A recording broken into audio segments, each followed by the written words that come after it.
Friend, GP ফ্যামিলিতে তোমাদের অনেক স্বাগত। আজকে আমি রান্না করতে চলেছি কাঁচা কলা দিয়ে মাছের ঝোল, কাতল মাছের ঝোল কাঁচা কলা দিয়ে। তো দেখতে থাকো পুরো ভিডিওটা, আশা করি তোমাদের অনেক ভালো লাগবে। তো কি করে আমি কাঁচা কলা দিয়ে মাছের ঝোল রান্না করি, ওখানে আমি 4টা কাঁচা কলা নিয়ে নিয়েছি। তো এখন আমি কাঁচা কলাগুলোকে কেটে নেব। তো কাঁচা কলাগুলোকে আমি এভাবে ছিলে নিয়েছি। তো এখন আমি টুকরো টুকরো করে কেটে নেব। কাঁচা কলাগুলোকে আমি এভাবে ছিলে টুকরো টুকরো করে কেটে নিয়েছি। এখন এর মধ্যে আমি দিয়ে দিব 2টো আলু। ঠিক এভাবেই টুকরো টুকরো করে কেটে নেব। তো এখানে আমি কাঁচা কলা আর আলু কেটে নিয়েছি, কেটে পরিষ্কার করে ধুয়ে নিয়েছি। আর এখানে নিয়েছি কাতল মাছ। তো মাছগুলোর মধ্যে আমি এখন নুন হলুদ মাখিয়ে নেব। এখন আমি দিয়ে দিচ্ছি সামান্য পরিমাণে হলুদ গুঁড়ো আর দিয়ে দিচ্ছি নুন। দিয়ে মাছগুলোকে আমি এখন ভালো করে মেখে নেব। এখানে আমি 6 পিস মাছ নিয়েছি।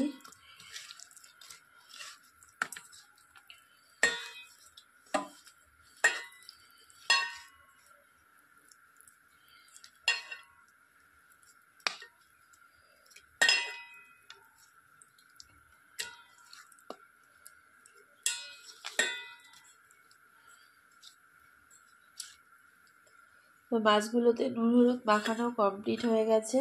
ওইদিকে আমি গ্যাসটা জ্বালিয়ে দিয়েছি, একটা কড়া বসিয়ে দিয়েছি।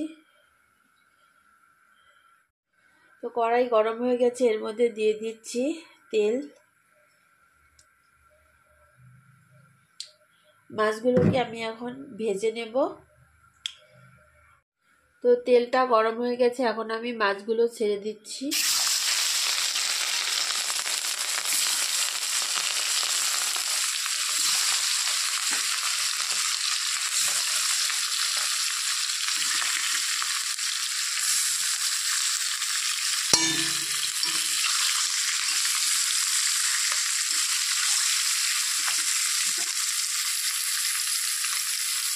আর ওদিকে মাছ ভাজা হতে হতে আমি এদিকে একটা মশলা করে নেব। এখানে আছে আদা বাটা আর আছে কাঁচা লঙ্কা বাটা। এর মধ্যে আমি এখন দিয়ে দিব 1 চামচ জিরে গুঁড়ো, হলুদ গুঁড়ো,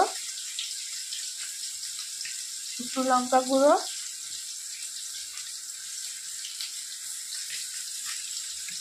সবকিছু দিয়ে আমি এখন ভালো করে মিক্স করে নেব চামচের সাহায্যে।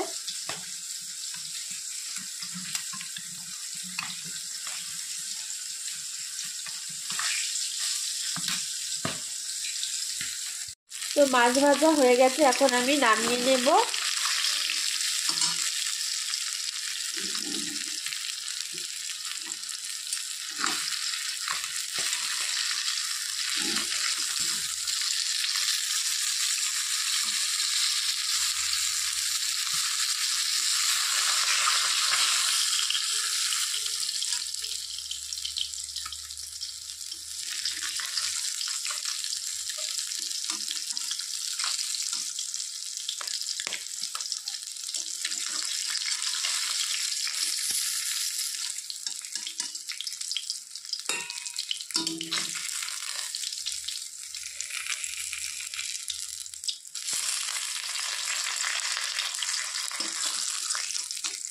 মাছ ভাজা নামিয়ে নিয়েছি আমি।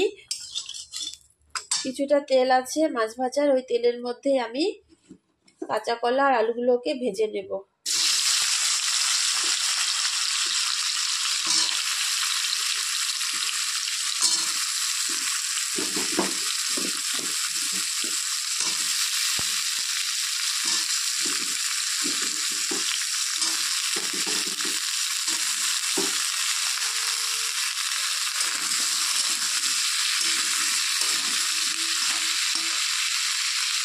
দিয়ে দিচ্ছি সামান্য পরিমাণে হলুদ গুঁড়ো আর দিয়ে দিচ্ছি নুন।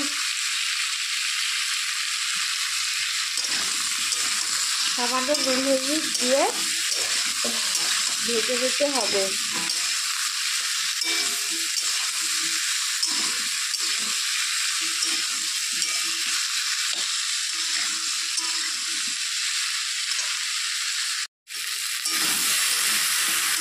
তো আলু আর কাঁচা কলা ভাজা হয়ে গেছে, এখন আমি নামিয়ে নেব।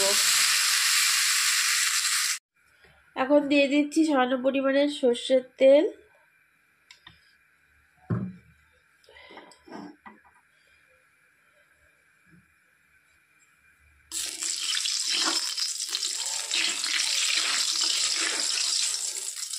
তেলটা গরম হয়ে গেছে, তেলের মধ্যে দিয়ে দিচ্ছি একটা শুকনো লঙ্কা, একটা তেজপাতা, মাঝখান দিয়ে ছেড়ে দিয়েছি। এখন দিয়ে দিব গোটা জিরে,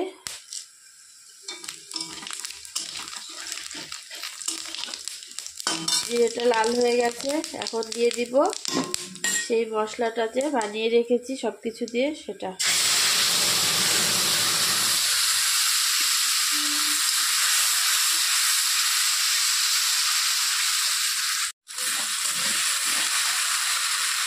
মশলার বাটিটা দিয়ে জল দিয়ে দিচ্ছি অল্প।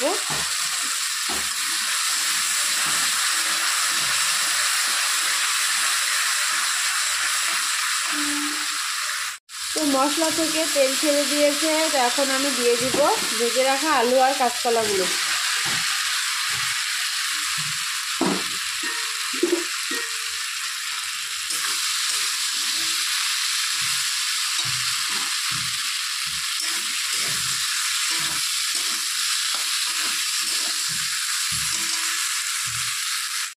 এখন দিয়ে দিব স্বাদ মতো নুন।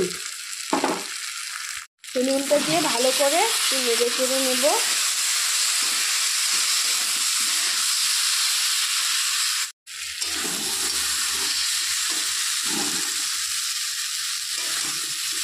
তো মশলাটা ভালো করে কষানো হয়ে গেছে, সবজিগুলো কষানো হয়ে গেছে। এখন আমি এর মধ্যে দিয়ে দিব জল, ঝোলটা দিয়ে দিব।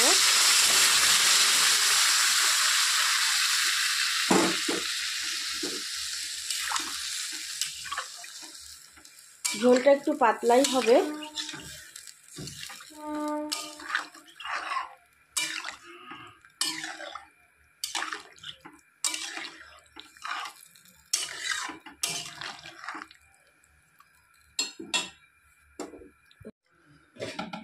এখন ঝোলটাকে ঢেকে দেব 3 থেকে 4 মিনিটের জন্য। ঝোলটা উতলে গেছে, এখন আমি এর মধ্যে মাছগুলোকে ছেড়ে দেব।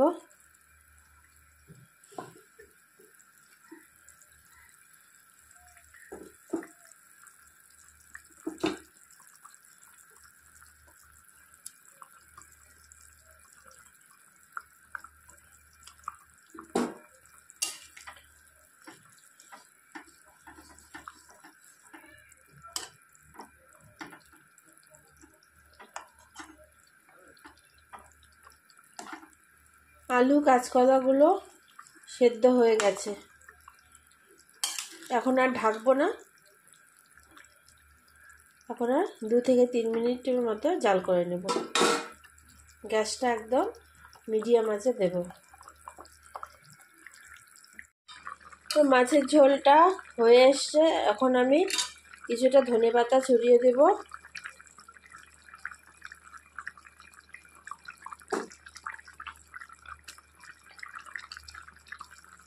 নামানোর আগে কিছুটা ধনেপাতা দিয়ে দিলাম। এখন আমি ঝোলটাকে নামিয়ে নেব। দেখুন আলুগুলা কত সেদ্ধ হয়েছে, আর কাঁচকলাগুলোও খুব ভালো সেদ্ধ হয়েছে, এই যে গলে যাচ্ছে। তখন নামিয়ে নেব ঝোলটা। তো বন্ধুরা, এই যে নামিয়ে নিয়েছি আলু কাঁচকলা দিয়ে মাছের ঝোল। দেখো কেমন হয়েছে, কালারটা দারুণ হয়েছে দেখতে, খেতেও ভীষণ টেস্ট এভাবে কাঁচকলা দিয়ে মাছের ঝোল রান্না করলে। তো তোমরাও এভাবে বাড়িতে বানিয়ে খাবে কাঁচকলা দিয়ে মাছের ঝোল, দেখবে দারুণ লাগবে খেতে। আমার এই ভিডিওটা ভালো লাগলে আমাদের চ্যানেলটিকে অবশ্যই সাবস্ক্রাইব করবে, আরও নতুন নতুন ভিডিও দেখার জন্য, আর অবশ্যই লাইক করবে। আমাদের ভিডিও আরও নতুন নতুন বানাতে উৎসাহিত করবে লাইক করে চ্যানেলটাকে। ঠিক আছে, আবার দেখা হবে পরবর্তী ভিডিওতে। টাটা, বাই বাই, ভালো থাকবে, সুস্থ থাকবে। আর এভাবে আলু কাঁচকলা দিয়ে মাছের ঝোল বাড়িতে বানিয়ে খাবে। খেয়ে আমাকে কমেন্টসে বলবে কেমন হয়েছে। তোমাদের কমেন্টসের অপেক্ষায় থাকবো। তো আজকের মতো এখানেই বিদায়, আবার দেখা হবে পরবর্তী ভিডিওতে। টাটা।